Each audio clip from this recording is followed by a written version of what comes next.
Blake Giles. And I'm Jim Hardin. This is Sidelines and Headlines. And we're glad to be with you for another exciting week to talk about what's going on in Northeast Georgia sports and college football around the area.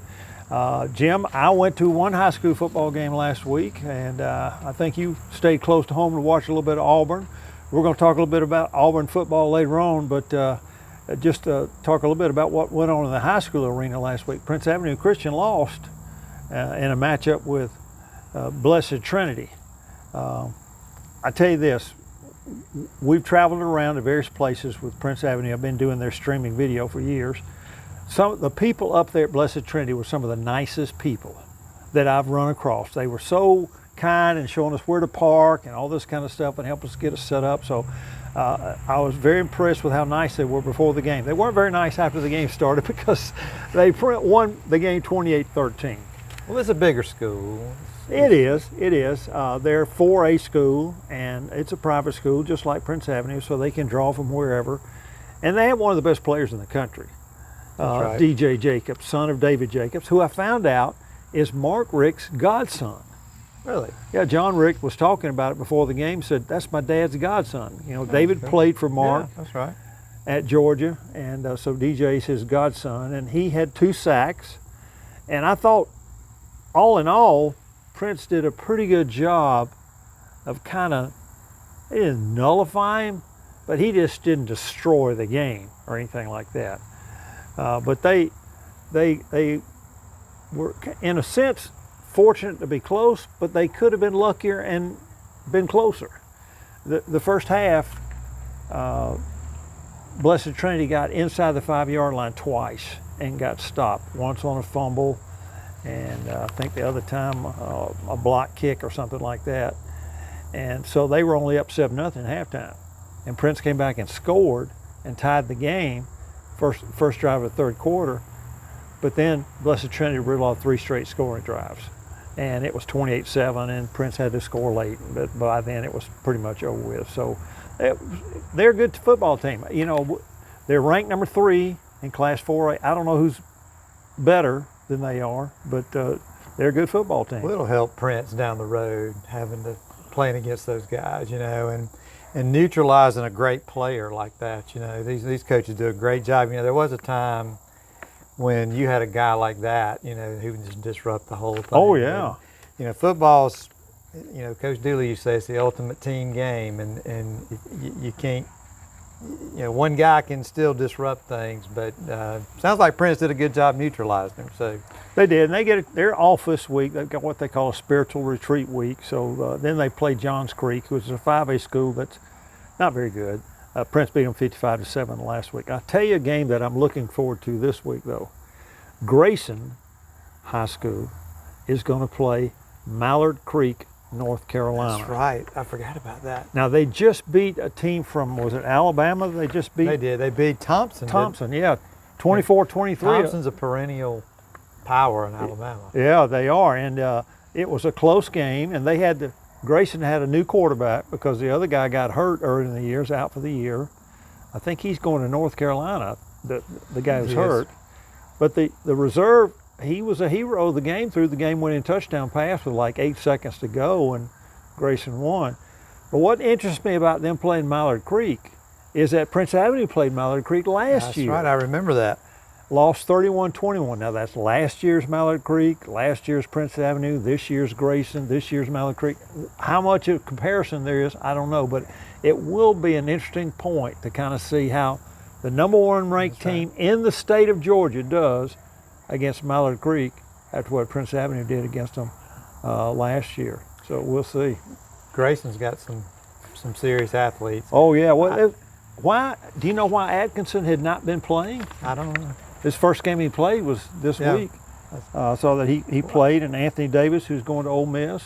I saw, speaking of that kind of stuff, I saw this morning, you probably did too, the list of the Georgia kids from Georgia high schools that are in the NFL. Oh yeah.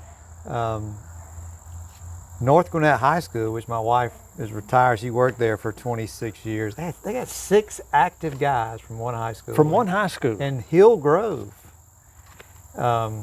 Hillgrove High School. has 6 active NFL guys. Have right they done anything in the playoffs? I meant to research that a little bit. Of course, North Gwinnett's been very good. Yeah. But when you said Grayson, it made me think about it. It's a different world the last 25, 30, however many years, these huge high schools in the metro Atlanta area. Well, you know, when you and I were growing up, what was the population of the state of Georgia? I mean, I'm older than you. It was maybe 4 million or something like that. And what are we now?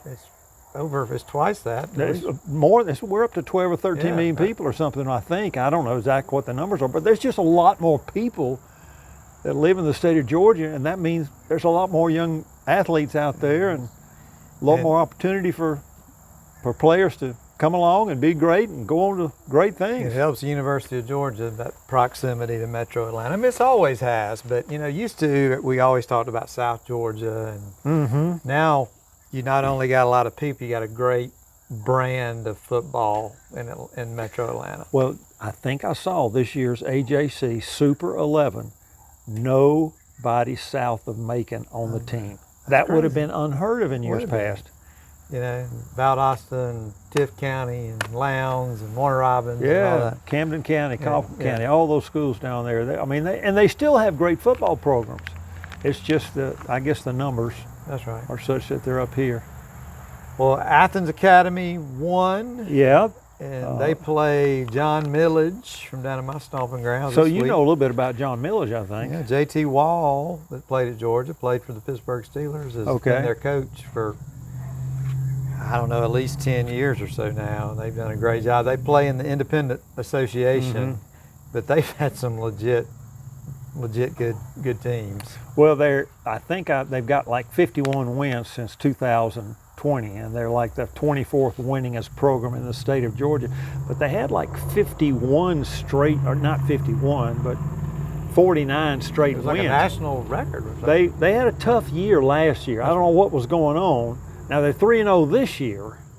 So whatever it was, maybe they fixed it. Well, they did not. They never went to the GHSA when some of the Macon schools and the other schools from the Independent League went to the GHSA, and now a lot of them are back, particularly the Macon schools.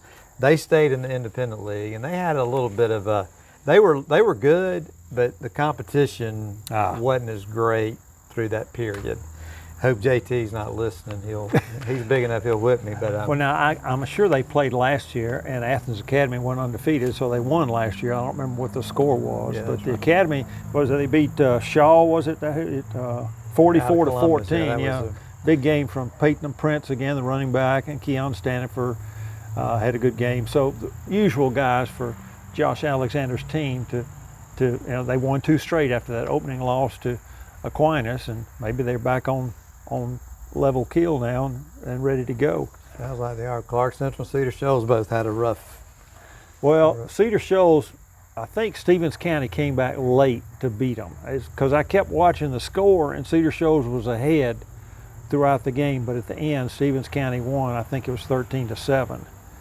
But they played 2 close ball games. Yeah, they've lost. I got a feeling they're better than we realize. Are they playing this week? I can't remember if they may be off this week, Cedar Shoals. But Clarke Central, of course, they had a rough week with Jefferson. No, Cedar Shoals has got Clarke Central's got North Oconee. Right. Cedar Shoals, they're off next week, and they got Morgan County the following week. Yeah. So Clarke Central lost 42-10 to Jefferson. It was 21-0 first quarter, and on top of that, A.J. Lonan gets a meniscus injury, and it could be out for the year. And we've been talking about him, what a great young man he is, a great prospect, and you remember David Perno talked about he's the only guy who's had play with him since he was a freshman all the way through. And you just hate it when the guys lose their senior season like that. I don't know. You're right. I mean, thankfully for him, it sounds like he's going to have a chance to play beyond his senior season. It's really sad for when a guy gets hurt, loses his senior season, that's it. So I guess I mentioned Morgan County the last. My good friend of mine was Bill Malone, was the coach down there for about 15 years.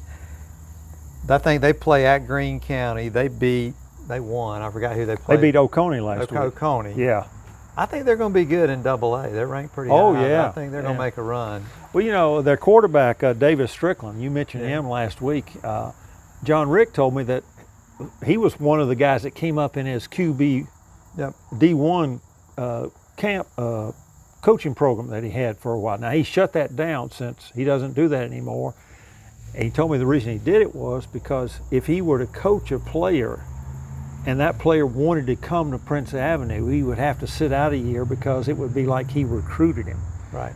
So the only players he can work with in that scenario now are those who are already enrolled in the Prince Avenue system. And so, but David Strickland was one of those kids he worked with. I probably shouldn't say this because I may be wrong, but I think this is right.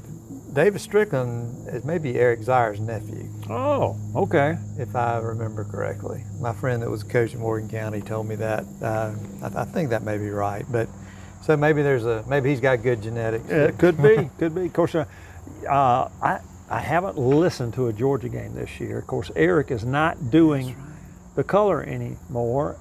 I think he's doing something on a call-in show with Jeff Dantzler and Kevin Butler in some respect. And I don't know this, I'm just guessing. I bet you Eric's got kids who are now high school age. That's what I heard. And he wants to be involved with their lives in a more direct way without having to rush off somewhere else to go to a college game. And good for him for wanting to be a dad if that's the case. Yeah, I thought he did a good job on the broadcast. I did too. He was a good player. I tell you what, people would talk about Eric Zier a little differently if, back Andre Hastings and Garrison Hurst left early, back before everybody left early. If they would have stuck around another year, because they were good. And then when those two guys left, and that 92 team that they had was one of the best Georgia's ever had. Yeah, and then those two guys left, and Eric was left. That was the first year they went to the divided SEC schedule. That's right, and they got beat by Florida. And Florida got to play in the first SEC championship game, lost to the Alabama team that went undefeated. Remember, they said no SEC team will ever go undefeated in this format. And the very first year, Alabama goes undefeated and wins the national championship under Gene Stallings. Yeah, Pat Dye and Coach Stallings both said nobody will ever win another national championship. They've had about 30 since then. Shows you what coaches know sometimes. I'll tell you this about Eric. When I was covering the Bulldogs, he was the most generic interview. He would not say anything, afraid of giving bulletin board material. Everybody that we were playing was always the greatest defense in the country, and he just had such vanilla quotes. And as an analyst, he was the very opposite of that. He was very insightful as an analyst and everything. So, I think he went to the Claude Felton School of Public Relations and knew how to answer questions. Right. He was probably Claude's star pupil back in the day. Hey, speaking of North Oconee, I saw where Harrison Faulkner made a commitment to go to Clemson. Did you see that? I did see that.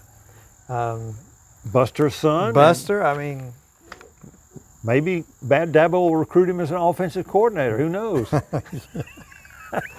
Dabo might need an offensive coordinator. We'll talk about that a little bit, everything. Hey, here's another team that we need to mention, Oglethorpe County. They don't get a lot of publicity. They're out there in Crawford, Lexington, and it's a small rural county, and they're kind of swallowed up by Oconee and Athens Clarke schools. And they've really struggled in recent years, but they had a win this last weekend over Washington-Wilkes. The score was 42-12.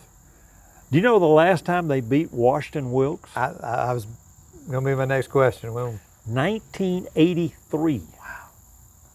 I mean, that's forever ago. Our pastor was born in 1983. There are whole people in Oglethorpe County who would never been alive to see Oglethorpe County beat Washington-Wilkes. I can't believe they beat him in '83. Washington-Wilkes was pretty good back then. Oh, they've been good for years.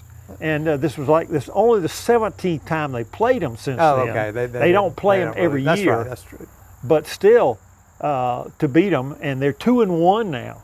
And I don't know when they've had a 2-1 winning record in a while. So things must be happening over there in Oglethorpe County. I'm good to see it for them. We talked about the big Atlanta schools earlier. I get excited for the small communities when they, I keep bringing up Morgan County, Greene County, if Madison, it's a big deal with those small schools, and they have a good year. Well, you can tell it when you go to these games and look at the crowd attendance.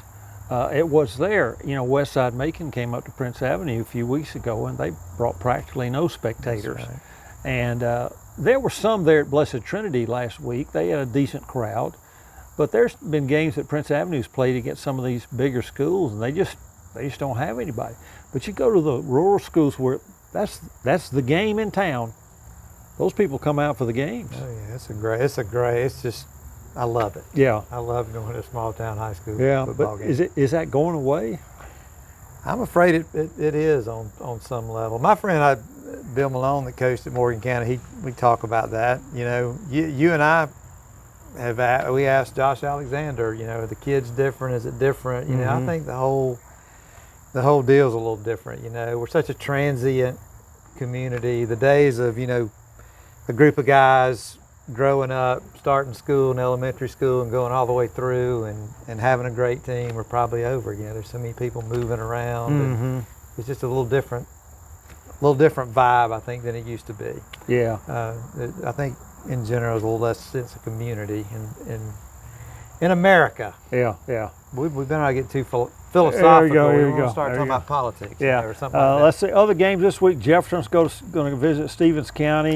Jefferson, of course, with that big win over Clarke Central. We've got Oconee County's at Loganville. Loganville, I don't think, has won a game this year. Morgan County, you talked about them there at Greene County. Appalachia, after that big win first week, got beat last week, but they're still, they've got a win under their belt. And Athens Christian lost its first game after 2 straight shutouts. They're 2-1, I guess. And they're playing Loganville Christian, who, let's see, how did this go? In 1922, Athens Christian won 47-7, and the very next year, Loganville Christian won 43-0. So that's like an 80-point swing from one year to the next. So it'd be interesting to see how that one comes up. And we were talking about the small town thing a minute ago. I was thinking about Jefferson. You mentioned Jefferson. They got a great tradition, a great program, a great football community. I went out to watch Gainesville last week, and it's kind of the same thing. They're trying to hang on to that tradition and that football culture that they've had for years. Well, we're going to talk a little college football too. We had the first big weekend of the year, and it was a big one. So when we come back here, we'll talk about that with more here on Sidelines and Headlines. Back here on Sidelines and Headlines. And it was a big college football weekend, but of course around here, we're most interested in the teams we pull for. You're an Auburn guy, and you got to be excited, I think, about the way they beat Baylor last week. I am. I would have taken a win no matter how it looked, but I think it actually looked okay. Jackson Arnold, the new quarterback, he surprised everybody with his mobility. It seemed like Baylor, everybody's talked in the offseason about Auburn's receiving corps, how good they should be with a good quarterback, assuming he performs like he's supposed to. But it was almost like Baylor was trying to take that away, and when they did, Auburn just they ran the ball. They took what they gave them, and I think in a lot of ways, first game, everybody has some shakiness in a way, but overall, I'll take it. They got 2 pretty easy games next week. Then they got Oklahoma and Texas A&M. They got an off week. Then they got Georgia. So their first conference game's Oklahoma. That'll be interesting for Jackson Arnold to have to go up against his old teammates in that first conference game. If they can win these next 2, which they should, and they can figure out a way to, you and I talked about it before, if they can figure out a way to maybe split with A&M and Oklahoma. They got an off week before Georgia. They got Georgia in Auburn. The second half of the schedule is, seems to be like it's a little easier maybe. Well, it looks a lot easier now after that Alabama game, but we'll talk about that a little. Here's something I want to ask you about Auburn, though. Baylor had a lot of yards. They did. Their offense, it's not like Auburn stopped them. Are you concerned about the Auburn defense? Well, I've heard a lot of talk about that this week, about the defense. I'm going to tell you something, though. Baylor had a couple of guys that could play. They had a running back, a receiver that were just kind of playmakers, So if you believe the stuff you read in the offseason, Auburn's defense should be good. So, who knows? I'm hopeful. Tell me about the Georgia Bulldogs. Well, of course, Georgia won that game 45-7. Did not cover. I said I thought they would. You said that. I thought about that. And gave up that last touchdown to Marshall right at the end to make it a 38. It was a 38.5 to cover, which they almost never do cover on those things. I haven't even seen a line this week on Austin Peay. There may not be one posted because it's an FCS team. I really think all the questions we have on offense are still questions except for one. I believe we found out that Zechariah Branch is a breakaway receiver that can give you some big plays. He had a long touchdown, and he also had another play earlier in the game where he broke some tackles and made a play. And he was on the punt return, so they think he's highly of him as a breakaway player. So I think they answered that question. But what about the line? Well, still don't really know. I mean, they weren't severely tested. And of course, Georgia didn't do anything exotic. This was as vanilla and plain as you can be against Marshall. And it'll be the same way against Austin Peay. I thought Juan Gaston, the freshman lineman, looked good, but he got hurt. And I have not really heard an update on what his status is. So I'm still, is the line, is it what we need? The running game, the leading runner was the quarterback. That's okay every now and then, but again, I think you want to have some running back step up and be the guy. And I just didn't see a lot of breakaway. You know, Dwight Phillips had the longest touchdown run among running backs on a power sweep. You know, Jeff Dantzler talked about that. He loved to see the tall sweep, and we ran it, and he scored. And then the other receivers, they caught the ball. But did we make any breakaway plays with them? I don't know. So, well, I think the good news.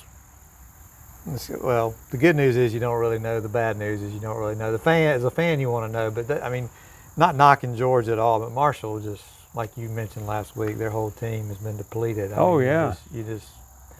You know, the way they scored at the end was against the third team that Georgia had. Mm-hmm. And, you know, that's Kirby. He's going to want to give his guys a chance to play, and he doesn't care about covering point spreads. That's meaningless to him. He just wants to win the game. Now he would have been unhappy with a 7-0 win or something like that, because that would have meant they did not play well. And I'm sure there's aspects of the game that he wants to improve on, but you know, and we'll see. They got one more week to practice and get ready and test out things. I thought the quarterback, Gunnar Stockton, I thought he played fine. He certainly ran the ball well. His passing was acceptable, nothing exceptional. Ryan Puglisi, the backup quarterback, came in and threw a touchdown pass, and that freshman tight end, Elias Williams, he caught a nice touchdown pass from Puglisi. So we'll see. But again, I don't feel like I've answered any questions about Georgia, hardly, that I didn't have, except for the fact that Zechariah Branch looks like the real deal as a wide receiver. Well, I thought, kind of getting ahead of ourselves, I thought Tennessee maybe looked a little better than folks thought they were going to. Oh, yeah. So you got Georgia, Austin Peay this week. That's not going to be a test. And then all of a sudden you got to go up to Knoxville, which, you know, Georgia's kind of owned them, but you would think early in the year up there that would be a little bit of a test. It will be a test. It will be a big test for Georgia, and that's the thing that they've got to point to. And I probably on the slide they're running already against Tennessee formations, never Tennessee play. That's right. They're probably doing all that kind of stuff. At minimum, he's making the coaches game plan. Exactly. So that will be something to look out for. So, but again, you know, it's a wide open league, and we saw that the first week and what we saw. And let's talk about the rest of the conference and the rest of the nation when we come back here in a few minutes. Okay, let's back with more on Sidelines and Headlines. Hey, I'm Blake Giles. I'm Jim Hardin. This is Sidelines and Headlines. And what a first weekend of college football. I think I read very rarely have there been 3 top 10 matchups in any weekend of the season. And this may have been the first time it ever happened the first weekend of the season. So with a lot of heavyweight games. I know. I think we're going to be depressed this Saturday. He's Well, not going to live up to last Yes, Saturday. it really is kind of a lukewarm schedule. I guess Oklahoma, Michigan is about the heavyweight game that you got. In the SEC, you got Kentucky and Ole Miss. Yeah. Missouri Vandy plays Kansas. That's a decent game. And Vandy plays Virginia Tech of all things. Yeah. So that'll be interesting. So, but I think the game that shocked everybody was what went on in Tallahassee with Florida State taking care of Alabama. I mean, you're an Auburn guy. You probably had to be smiling at that game.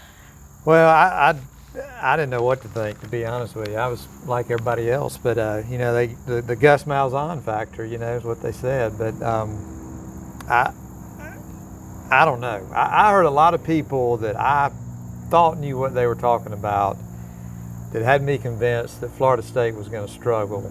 Therefore, I thought Alabama was going to come out and probably beat them. You know, it was down there. It was a weird rain, weather day, you know. But they just, at the end of the day, they just sort of whipped them. Well, you know, Alabama went right down the field that first drive, and you think, okay, here we go. And you can't totally put it up to this because Florida State played well, but sometimes young athletes get a taste of success. We march down the field. These guys, we're going to whoop these guys. And they just let down just a little bit. And it comes back to bite them, and by the time they're down 24-7, and then they got to fight just to get back in the game, and they can't do it. And then, like you said, Malzone, you know, Tommy Castellanos, they were together at Central Florida. They didn't have quite the success then. Now, Castellanos was a younger quarterback then, but he's the kind of guy that Gus likes to have, a little shifty and can run and do a little throwing, and he played good game. Well, it's interesting, you know. I think some coaches do a better job of managing the entire game. I wonder sometimes. You know, people say, "Well, that first drive was scripted." You know, then after that, happened in the North Carolina game with Belichick. They went right down the field. South Carolina too against Virginia Tech, right down the field. But it's I know sometimes as a fan, I'm watching a game. You know, if my team's playing, I get so impatient.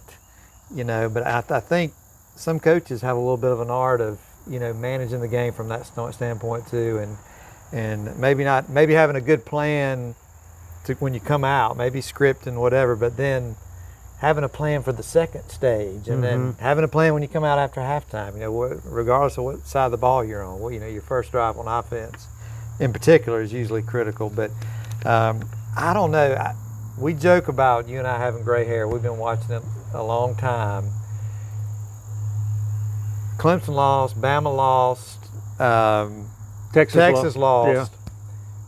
But you can't ride any of Notre them. Dame lost. Notre Dame lost. You can't ride any of them. I mean, it's early. Yeah, I heard Saban say when he was the coach, the biggest opportunity for improvement was between game 1 and 2, and I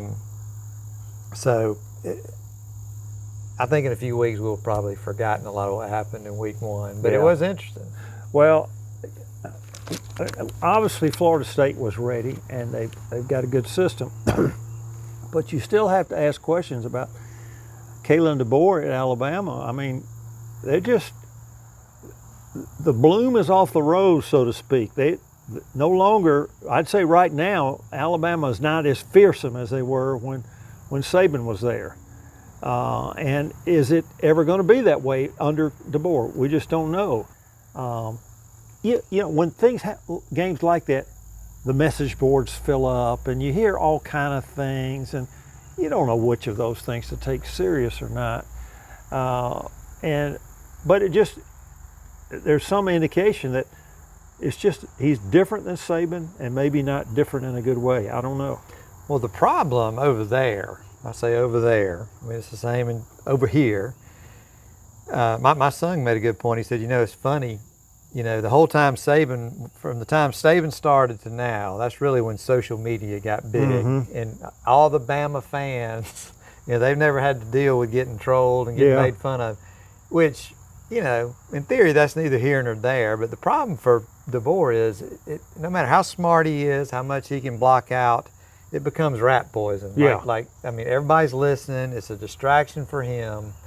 And I think it can go get worse in a hurry if you're not careful. Well, he certainly has the attention of his players right now. I'm sure that they're disappointed, and whatever improvement they want to make, they're going to be working hard to get better, to come on. And of course, their next big test is going to be over here in Athens against Georgia. It's their next road game, and he's not done well on the road. He lost at Vanderbilt last year. Where else did he lose last year? Yeah, he lost last year. But he's lost 4 times to unranked teams, which Saban lost 4 times to unranked teams in his entire 17 years. Of course, they're playing this week UL Monroe, who beat Saban first year. That's right.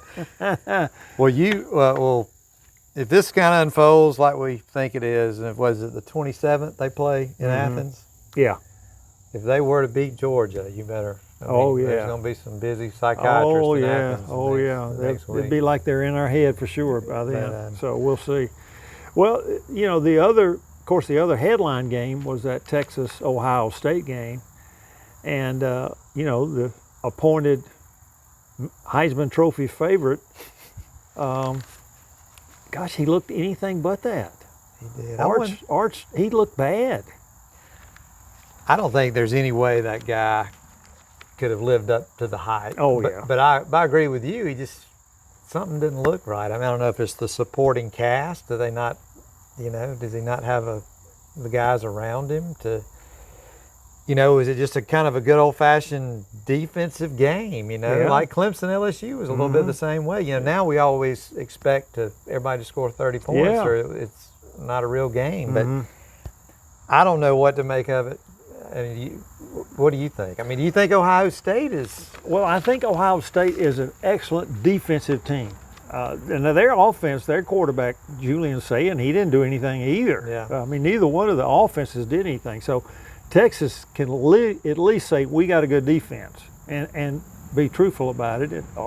Or maybe they just both were playing against teams with bad offenses. Again, one week you always wonder which way is it.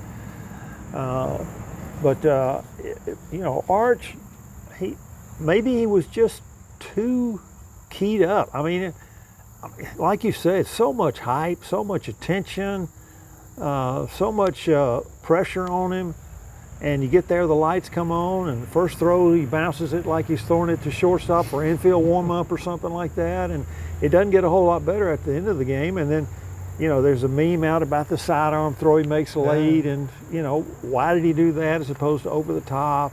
Who knows? But we won't really know for a few more weeks. His body of work will probably be something different than what it is, what people think it's going to be right now. But I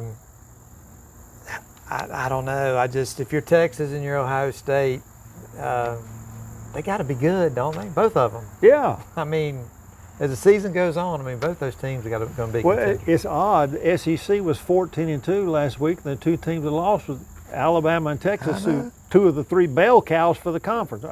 Maybe LSU's in there, 2 of the 4 that you'd say. And LSU, of course, they got a great win up at Clemson. Well, we had Jeff Dantzler spoke to our Rotary Club today, and I think he made a point. I think he's right. Georgia is maybe probably the best team in the conference, just talent-wise, if you believe recruiting rankings, top to bottom, 1 to 85 or whatever it is. But he made the comment, LSU may have the best. I forgot the word he used, but basically the best frontline impact players, so to speak. Yeah. And gosh, they're like Texas and Ohio State. How can they not be good? They got so many athletes down there, and I don't know. They got a good quarterback. Everybody said Clemson has got a great defense.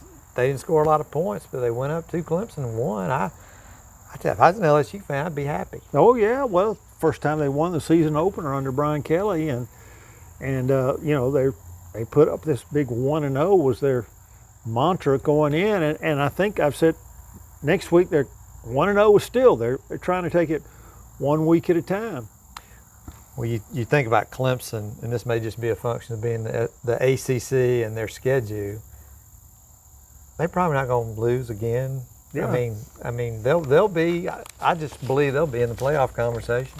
Sure. Because they're going. Do they play Miami in the regular season? think- If not, they may have to play them in the That's a good question. I can't remember. championship game. I just don't know. But of course, Florida State, they look like they could challenge again now for the ACC championship, just like they did 2 years ago. So, but you know, Clemson, they just their offense looked woeful. Now, did. again, LSU, maybe it's their defense.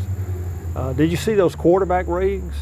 How Klubnik last week was the #1 rated quarterback, and now he's ranked number 49. Well, as bad as he looked, I mean, he is an experienced quarterback. Mm-hmm.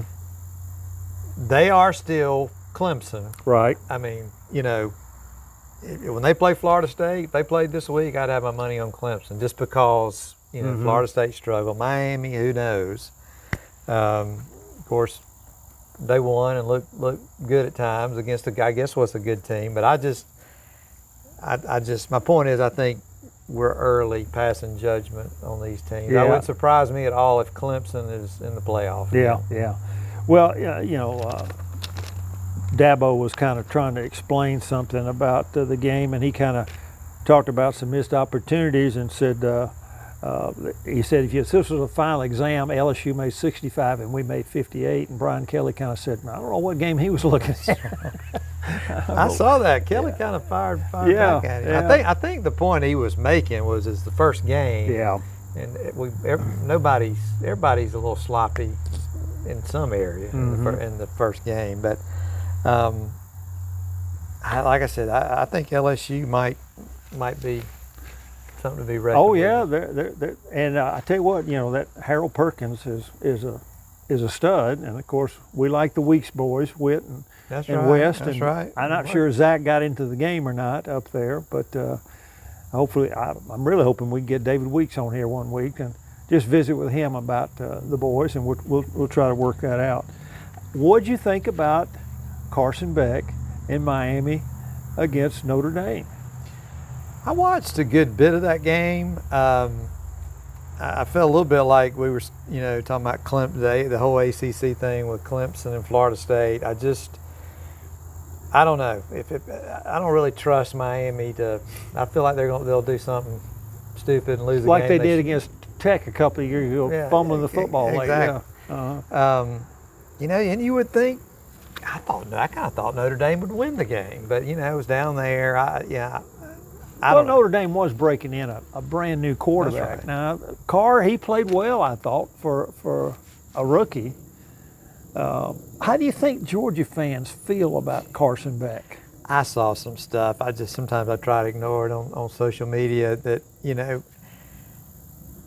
I don't know. I personally think it was better probably for everybody involved that he moved on. You know, perception sometimes becomes reality. And again, like we were saying earlier, all the social media and all the rap poison you hear floating around. I mean, it's almost hard to have imagined him at Georgia another year. Of course, they were saying for a long time he was going to go pro. Right.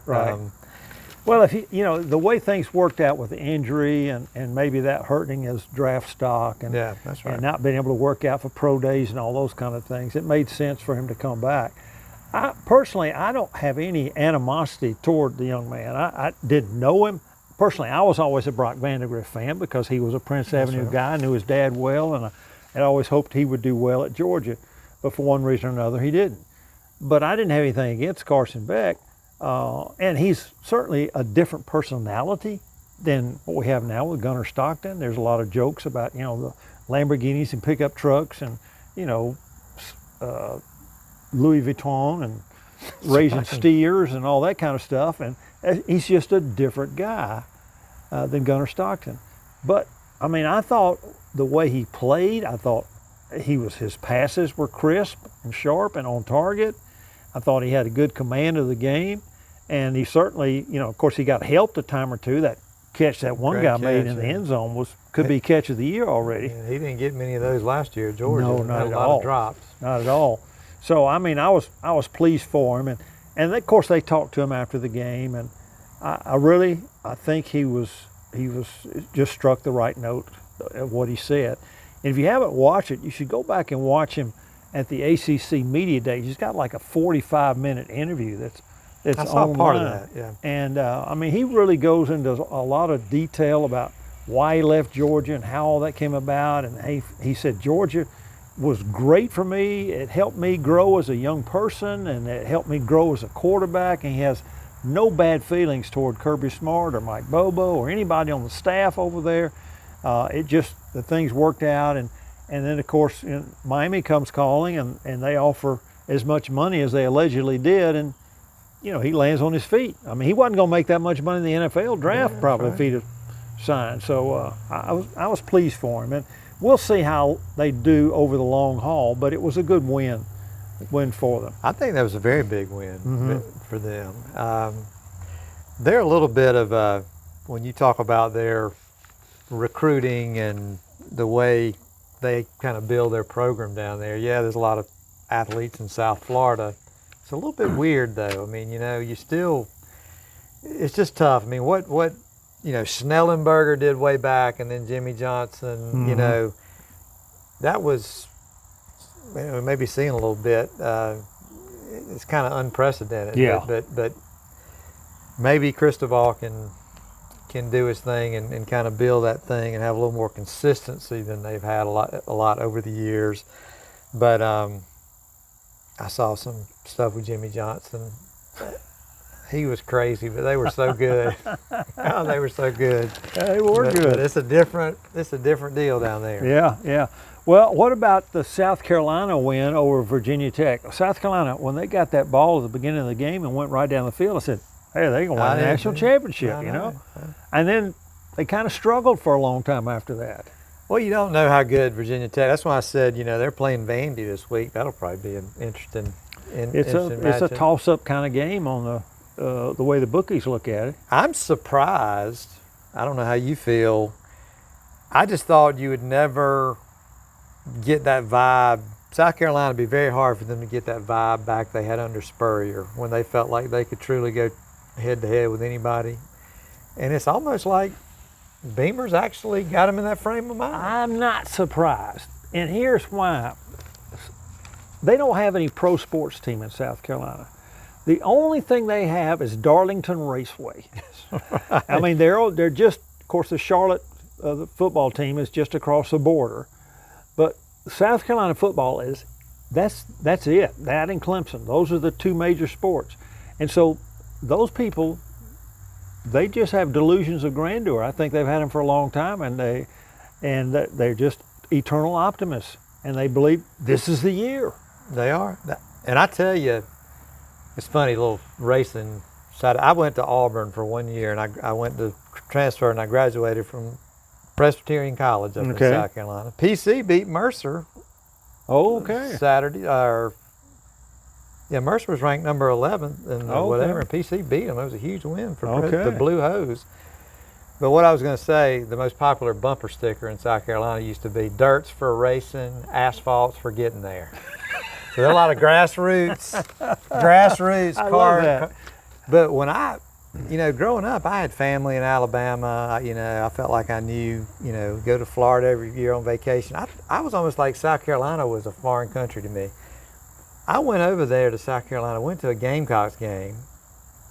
I'm like, these people are nuts. Yeah. They love it. I mean, football, they love it just as much as we do in Georgia. Oh, yeah. And the high school, Clinton High School, and the Presbyterian College is in Clinton. They had a great high school program.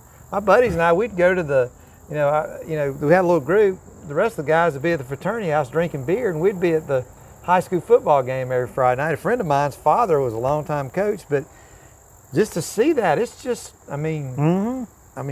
great high school football, people that love football in the state of South Carolina. Well, they had some great success with their baseball program, won a national championship, was it 2 years in a row? Yep. I know they won 2 times. And, of course, Dawn Staley has just made their women's basketball program the premier program in the country right now. Surpassed Connecticut and surpassed LSU and surpassed all the others. So they think and they believe that if we can just get the right pieces together, we can do the same thing in football. And maybe they can. Maybe they can. Well, this is a challenge. They have to go out of state and get some guys. That's true. You know, They don't have the population base there. And for a while they were behind. You know, it was with the facilities and everything. When they started investing some money in the program when Spurrier was there, you know, they got the Jadeveon Clowneys of the world started signing with them, and they had a 3 or 4 year run there where they were as good as anybody. You know, they didn't win. They never won an SEC championship, but they were really good. Yeah, yeah. I mean, they gave Georgia fits. I mean, they beat Alabama and Saban. I mean, they were good. But I think I'm surprised because I think it's going to be more similar to that than I ever thought it would be. If he can maintain it. Having a good quarterback helps. Yeah, yeah. Well, what about the other Carolina, North Carolina, and the Bill Belichick experiment? I don't know what to think about that. One thought I had, and you may feel, you know, you have all these, speaking of Spurrier, you have all these examples of these guys that coach in college and go to the pros and are not successful. I wonder if that works in reverse. Reverse, yeah. How many guys have been successful on both venues? You mentioned Jimmy Johnson. There's a guy who won a Super Bowl and won the Chop Championship in college. Barry Switzer. Pete Carroll had 1 year at Oklahoma, and didn't he win some stuff in the NFL? I can't remember. The three. I'm full of useless trivia. Okay. The three coaches have won a Super Bowl and a college national championship: Jimmy Johnson, Barry Switzer, and Pete Carroll. Okay. But I put a little asterisk by Switzer. Switzer was he was on the coattails at Oklahoma, yeah, wasn't he? Well, he was on the coattails of the Cowboys. True, yeah. But so again, I wonder if it works in reverse. I mean, I'm sitting here trying to think of a guy that was a successful pro coach and then went to college, and I don't know if. Well, most of them don't like to make that switch because of the demands of recruiting. Yeah. You know, when you coach at the pro level, you're just a coach. You don't have to spend all your weekends watching high school film and making calls and going on road trips, and I guess you can have some semblance of a family life. So there's a certain appeal if you can take the fact that in the NFL, the margin of victories are so narrow. Gosh, they are. I looked at this week. I think the biggest point spread on the NFL slate this week is 8 points. That's the biggest. You know, that's some of the smallest you might have in some of the college leagues is 8 points. So it's just, you know, you're going to lose some games. So you got to be able to stomach defeat. They say that's what killed Urban Meyer. He just could not handle losing at all. And so when they did, it just ate him up.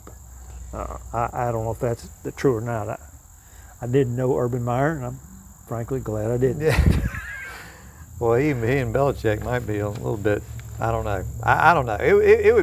We'll never know. Everybody's got a different opinion. Obviously, we weren't on the inside, but just that run of success he had. Was that Brady? Was that him? Yeah. Was that a combination? And again, how does that translate into what he's doing now? I mean, obviously the guy knows about football. Well, isn't he part of the Bill Parcells coaching tree, Belichick, and really Saban is really part of that tree as well. And now you got all the people who are the Saban coaching tree. So really that approach has shown it works at the pro level and it works at the college level. So the approach will work. It's just can he make it work at North Carolina? And you know, I think they brought in a lot of new players, and he wasn't there at spring practice. Isn't that right? I think that's right. Yeah. So he hadn't had a lot of time on the field with these guys. So it's early. Hey, I was glad to see Max Johnson though play. I mean, I was too. After that tragic broken leg he had last year, and he throws a touchdown pass to his brother. Jake, so that was cool. I was glad to see that in the game. And who knows, maybe he'll be the quarterback that Belichick decides to give him a better chance to win. I just don't know. The next Tom Brady. Max has got a book in him. That will be an interesting book to read about Max Johnson's odyssey as a college quarterback, because he has made his stops and he's had some success, but he's also been through some heartache and challenges along the way. And great young man from everything I hear. Don't really know him. Of course, I know some of his family members, and they've all spoke highly of both him and Jake. So just good to see him back in the game. It was good. It was interesting. You know, I don't know. I think Saban, talk about the similarities, and I know Saban and Belichick are friends and all that. Saban, he was a different animal when it came to, you know, the college recruiting. I don't know. I can't see Belichick winning the living room.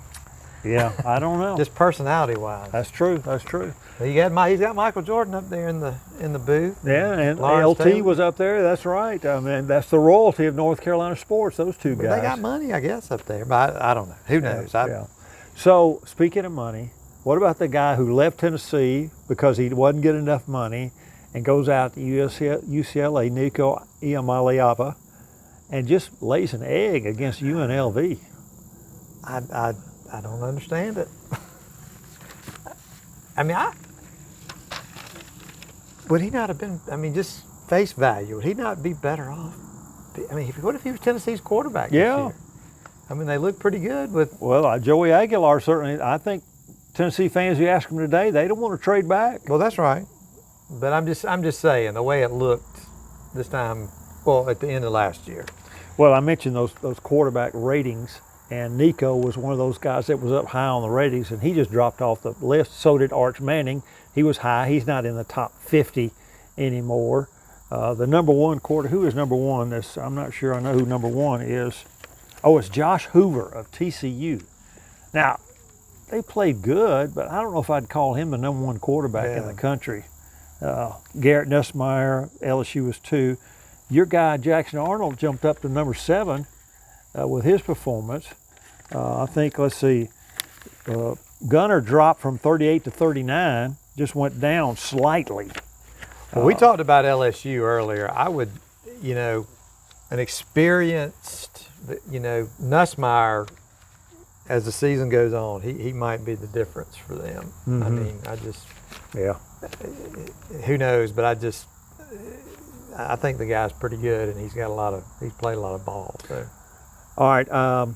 Last week we played better or worse, and I meant to play along with you, and I forgot to do that. So we've had 1 week. So let's do it again. I'm going to play along with you, better or worse, on each of the SEC teams. But I'm going to put some limits. You got to have at least 5 teams that are going to do worse. You can have more, but you got to have at least 5 that can do worse. So if we go in alphabetical order, Alabama. Better. I say worse. They're going to do worse this year than they did last year. Oh, we're talking about, okay. I got the context wrong. So Alabama. They're going to do this year worse or better than last year? I'm going to still roll the dice and say better. All right, you're going to say better. I'm going to say worse. All right, Arkansas. Are they going to do better or worse? Worse. I say worse. So I'm up to 2 worses now. I've only got 3 more. Well, I can have as many worses as I want, but I can't have as many betters. All right, let's go to Auburn next. Are they going to do better or worse? Better. I would have said worse last week, but now I'm going to join you, and I'm going to say better as well. Okay, Florida, better or worse? Well, as a side note, I heard somebody say their schedule's so hard, they're the one team in the country that could lose 3 games and maybe still get in the playoffs. Mm-hmm. But I'm still going to say better. I think better as well. I had some questions about Lagway's health, but they really dominated that. Of course, they weren't playing anybody last week, but they had a dominant win. Okay, Georgia, better or worse? Ooh, I'm thinking they're going to be exactly where they are last. That's not an acceptable answer. We got to go better or worse. I'm going to be controversial and say worse. I'm going to say worse. I mean, they made the playoffs last year and won the conference championship. I'm not sure they can do that this year. Okay. Now, what do we got next? Let's see, Kentucky, better or worse? Better. I'll say better as well. I think they had a pretty tough year. LSU, better or worse? Better. Better for me too. All right, let's go to Ole Miss, better or worse? Worse. Man, this is one I'm on the fence about. I'm gonna say worse just because of their schedule. I mean, they almost made the playoffs last year, but I'm gonna say worse. All right, Mississippi State, better or worse? What's their record last year? I'm gonna say better. They were. I'm going to say better as well Yeah. for Mississippi State. I mean, they beat Southern Miss, which was a decent win, and so we'll see. Okay, Missouri, better or worse? Worse. I'll say worse as well. Oklahoma, better or worse? Better. I'd say better as well. Then we get to South Carolina, better or worse? I feel like they're gonna be exactly the same. I'll roll the dice and say better. Man, I'm on the fence with this one too. I'm going to say that South Carolina is going to do better. I think they'll do better than they did last year. All right, then that gets down to Tennessee, better or worse? That's another one that's tough. Better. I'm going to say worse. I mean, they made the playoffs last year. I'm not That's sure they're right. going to make the playoffs this year. Well, it depends on what standard you're putting. Yeah. I mean, I don't know. I was just kind of thinking wins a lot. They get, what were they, 10-2 in the regular season? Something like that, yeah. Yeah. All right, how about Texas, better or worse? Worse. I say worse. I mean, they almost, they went to the semifinals last year. I don't know that I see that this year. And then finally, Vanderbilt, better or worse? Worse. I'll say worse as well. They had a magical season last year, and If so you look at history, you got to that's say right. that. That's but right. they've got an exceptional quarterback, and That's right. so Speaking of Diego Pavia, maybe he's the inspiration for it. I saw today a story where two of Vanderbilt players have joined a class action lawsuit suing the NCAA to get a 5th season of eligibility. They're saying that the redshirt rule is unfair. Right now, the rule is that you have 4 full seasons to play. You can play up to 4 games of a 5th season and it not count against you. Yep. And these players are saying that is unfair, that they should have 5 full seasons. I've got a take on that. What's your take on it, Jim? remember we talked to David Perno a few weeks ago. He kind of laughed at that one. These guys playing longer than they should, maybe. Mm-hmm. I don't like it. I don't either.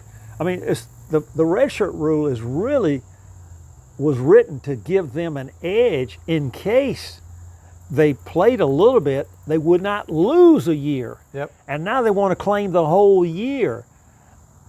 The history of the game, the history of high school, you have 4 years of eligibility.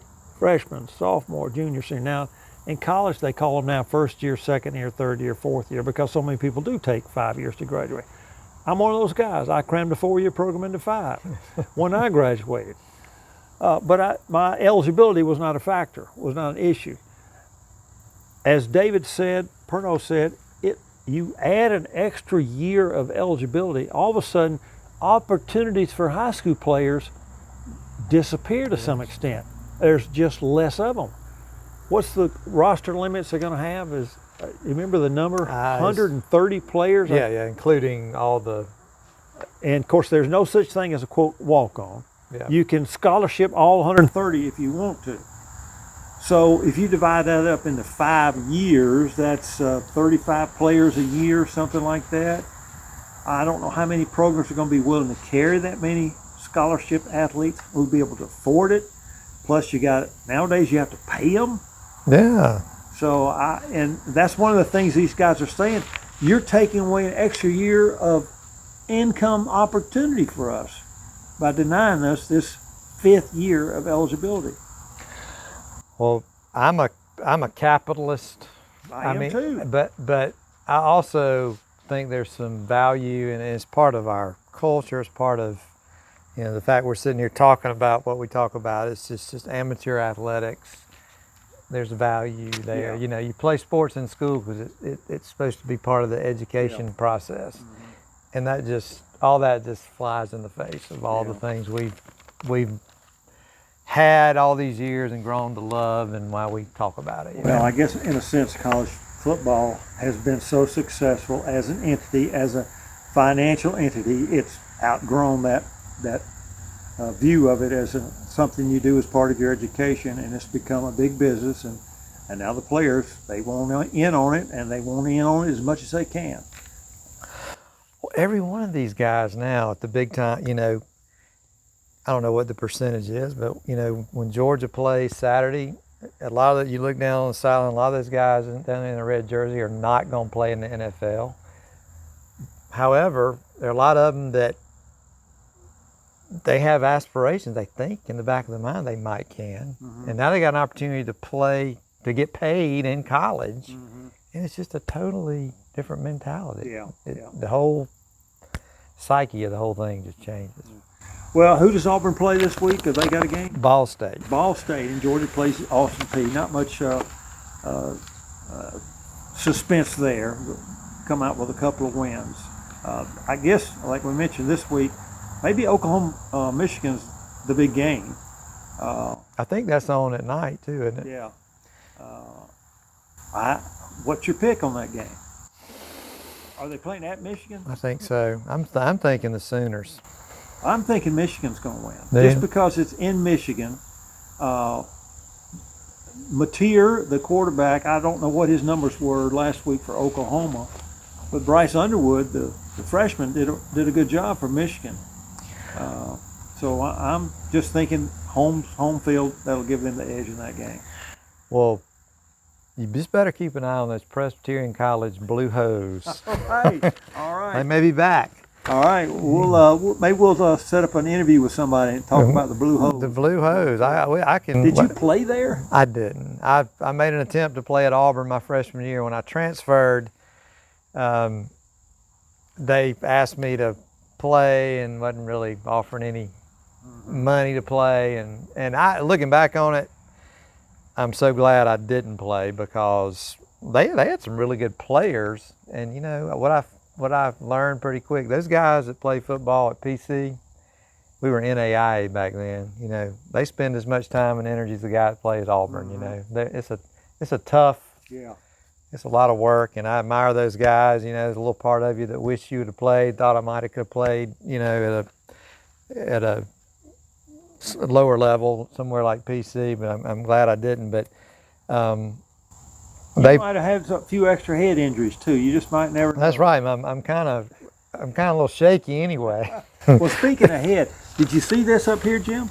What's that? The top of my head. What? You can see the top of my head this week. Oh yeah, we cut you off last week.